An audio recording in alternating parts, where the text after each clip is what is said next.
Hi, I am Camille Marquette, Climate and Peacebuilding Advisor at International Alert. In this session, we wish to introduce key elements of conflict analysis and present you with definitions, analytical tools, and look at how to adapt them to consider water-related conflicts specifically. We also will look into how to link conflict analysis and stakeholder engagement. Let's start with some definitions. So conflict is the relationship between two or more parties, individuals or groups, who have or think they have incompatible goals. Conflicts happen when people pursue goals that clash. They are an inevitable fact of life. Disagreements and conflicts are usually resolved without violence and often lead to an improved situation for most or all of those involved. From the interpersonal level through to groups, organizations, and nations, all human relations experience growth, change, and conflict. Conflicts arise from imbalances in these relations. It can be unequal social relation, unequal wealth and access to resources, or unequal power. These imbalances can lead to discrimination, poverty, oppression, and crime. Peace, on the other hand, is the situation where and when people anticipate and manage conflict without violence and engage in inclusive social change processes to improve quality of life. Peace is never granted. It is dynamic, which means there is always a need for further evolution and progress. It is important to differentiate between the absence of direct physical or psychological violence between people, groups, and governments. That's what we call negative peace, the absence of violence, and positive peace, which is the absence of direct and structural form of violence. In other words, conditions for social, political, and economic justice. Before conducting a conflict analysis, you need to define why you do it and what it contributes to. Do you want to inform a project you have in mind by better understanding the context in which the project will be delivered? Or do you want to find entry points to address the conflicts you wish to look at? Your analysis should be shaped around your goal and adapted accordingly. It is also key to include some participatory elements to your analysis. This could be done at different levels. When you define the framework of the analysis, you could engage a local partner organization, or you could engage experts familiar with the context you wish to analyze. You could also gather and validate evidence through key informant intervention or focus group discussions. Missing these steps augments the risk that your analysis remains superficial or tainted from your own perspective and biases. Let's now move towards the different key steps of a conflict analysis. So first of all, you need to define the conflict profile, because they can be cultural, social, political, or economical aspects to the conflict you study. It is important to define at which stage it is also. Latent conflict, open conflict, ongoing or on brink of being resolved. You could draw a timeline of the history of the conflict you review and all the different forms it took. For water-related conflicts, you could look at what stress factor affect water in this context. Is it climate change, quality, scarcity, a management issue? What is the effect on different groups? What type of conflicts emerge around water? Then you need to identify conflict causes, which is looking into why violent conflict occurs. They can be grouped into three categories.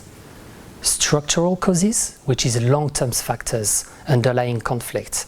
They normally constitute a mix of long-standing, deep-rooted grievances, such as limited or inequitable access to land and resources, illegitimate or ineffective government, low political participation, or a lack of economic opportunities. These factors are the least visible and require strong contextual knowledge. Then you have proximate factors, which are visible recent manifestation of the conflict And lastly, you have conflict triggers, which are normally single acts or events, or even their anticipation. They can set off or escalate violent conflict. For water-related conflicts, it's likely to be about mechanisms that govern access to water. Are they traditional or legally organized? What factors lead to insufficient or unequal or privileged access to water? Are those governing the resource prepared to face potentially erupting tensions over water resources? You then have to have a closer look at the people that are parties to the issue. We call them conflict actors. You first need to identify them, to identify the individuals, the groups or the institutions that are contributing to conflict, and also those who are affected by it in a positive manner or in a negative manner. So who are the main parties to this conflict? What are other parties, including marginalized groups, external parties? You need to map this relationship, and for that you can take a sheet of paper and write it down. What are the relationships between all these actors? Are there alliances, close contacts, or broken relationships, confrontation? Are there any key issues between the parties that should be mentioned on this map? What are the barriers to peace, and what are the opportunities for peace? For water-related conflicts, it means looking at who is using water and for what, and how does the livelihood or lifestyle of different communities depend on it. What role do different groups have in relation to water? What alternative exists if access to water is restricted? Are people prepared for this? Then you need to look at conflict dynamics, or the effect of the conflicts. And understanding the dynamics help to identify different trends and to formulate different scenarios. So for water-related issues, do water governing bodies have sufficient means to deliver their mandates? And in time of stress, be it a drought or climate stress, are conflict resolution mechanisms accepted by all? Are they efficient? In case of increased stress on the resources, who will be the most affected? Who will be the least affected? It is important to keep in mind that you and your organization are part of the system you analyze, not above it. Conducting a stakeholder analysis helps you to realize this. So you do this by returning to your conflict actor map and putting yourself on this map. Identifying how each stakeholder, marginalized communities or interested actor think about your action and how they would behave or interact with it. You can go a step further and identify each actor's positions, interests, and needs in relation to your action. Based on this, you can then decide who to involve in your action, who needs to be around the table, who could be potential spoilers for the change you intend to bring, but you also identify who are your allies and potential partners, and who is likely to be influenced and therefore should be a priority advocacy target. Conflict analysis and stakeholder analysis are both highly volatile and change all the time. It is a living process that you will need to revisit regularly. I wish you good luck conducting it. Camille provided a great overview on why and how we conduct stakeholder analyses and conflict analyses. And he reiterated that the process needs to be inclusive of the different perspectives that shape conflict. However, we know that analyzing stakeholders in conflict can seem like a very broad and complicated task. So we wanted to show you a couple of tools that you can use to structure your thoughts and visualize these dynamics. While not every tool is needed in all situations, we hope that you can pick or adapt a method that works best for you. Starting with the conflict profile, a timeline can be a great way to understand the history of the conflict and how it has changed over time. You can make a timeline by simply listing events, and as a step further, add the perspective of different actors at each of these time periods. This method will help to identify where issues are reoccurring or how events in the past transform the process, both positively or negatively. Using a timeline gives context to the conflict and can inform the next steps. We can also use tools to get to the cause of the conflict. A conflict tree is a great option to distinguish between the conflict's causes and consequences. To use a conflict tree, you first must draw a tree with roots, a trunk, and branches. And then you think about what the core problem of the conflict is, focusing on just one. Once you have the core problem, you place it on the tree's trunk. You then think about what are the causes of this problem, including structural issues, and you place these on the roots. Finally, you consider the effects of the conflict, which you place on the branches, as we show in this example.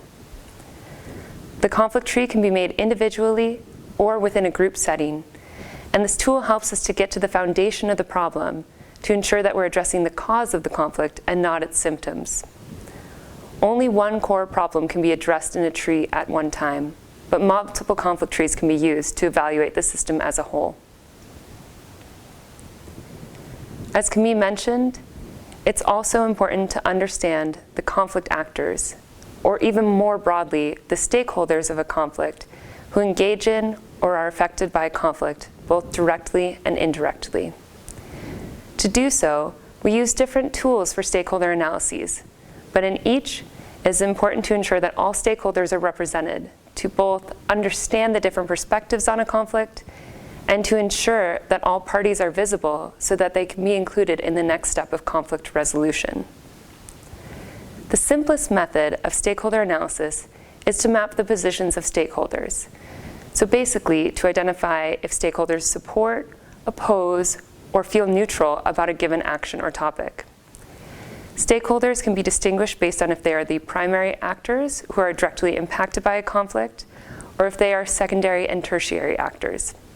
They can be then listed on a grid as the one you see here to get a broader picture of the parties to a conflict. A further analysis can map stakeholders based on their interests and influence. Using two axes, we consider the amount of interest that a stakeholder has in a given action or conflict. For instance, a stakeholder, such as a farmer, may have more interest if their crop is directly affected by water stress than someone who imports that crop. Based on this, they can be placed towards a higher end on the interest axis. We then assess the influence of stakeholders, such as do they make policy decisions or are they visible in their communities? And based on this, we can place them along the influence axis. Together, this process can help us to identify who and how is best to include different stakeholders in a conflict resolution process. Also, as Camille mentioned, we can also try to understand stakeholders better through an analysis of their positions, interests, and needs. This process is often mapped as an iceberg or as an onion, where the outermost shell of the onion, or the iceberg above the water, is the position of the stakeholders. Basically, the public face of the stakeholders in what they express as what they want in a conflict. These positions are often incompatible, which is why we want to delve a little bit deeper and look underneath the positions into the underlying interests, and below that, the basic needs that stakeholders have. With the interests and needs mapped out on the figures as deeper below the water or towards the center of the onion, we can start to see this space of overlap. And by evaluating these together, we can find the commonality between different parties and a space for common ground, or also often for solutions. This analysis often takes time and requires the trust and openness of stakeholders to discuss their innermost underlying needs. However, it is a very powerful tool for dialogue and negotiation processes. Finally, it is often necessary to understand the relationships between stakeholders. A conflict map provides an opportunity to simultaneously analyze stakeholders and the conflict. To make a conflict map, we first draw out the stakeholders we identified as circles. You can draw these circles as different sizes to reflect the amount of influence that they have over a given conflict or issue. You can then map out the connections between stakeholders using different line types to identify if the relationship is positive, negative, or even possibly broken. These lines can be used to represent alliances and conflict. The map can further represent power dynamics between stakeholders, with lines to identify some level of control over a group, such as a government body that makes regulations. This conflict map provides a really useful tool to understand the dynamics of a conflict that can be revisited as the situation changes or more perspectives are understood. The examples we showed you today are only a couple of the many methods that can be used to conduct stakeholder and conflict analysis. Within the next video of this lesson and in other lessons, we will go into detail on some of the methods that we use in our local and national engagements as the Water, Peace, and Security Partnership. We hope that this work will inspire you as you continue to work within the water and security space.